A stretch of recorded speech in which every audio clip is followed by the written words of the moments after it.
Bugungi 17 noyabr sanasida Shukrona ayyomini nishonlayotgan yaqinlarim, sizni barcha Tabriklar TV teleradio loyihasi ijodkorlari tomonidan bugungi Shukrona ayyomingiz bilan tabriklab qolamiz.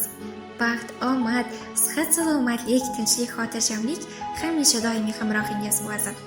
Allohimning marhamati ila qarshi olayotgan yoshingizga yana ko'p bora yoshlar qo'shasin. Doimo mana shunday yaqinlar ardog'ida, hurmatida, e'zozida uzoq va barogatli umr kechiring. Agarda sizni ham ushbu sanada tug'ilgan yaqinlaringiz bo'lsa, biz ularni tabriklab beramiz.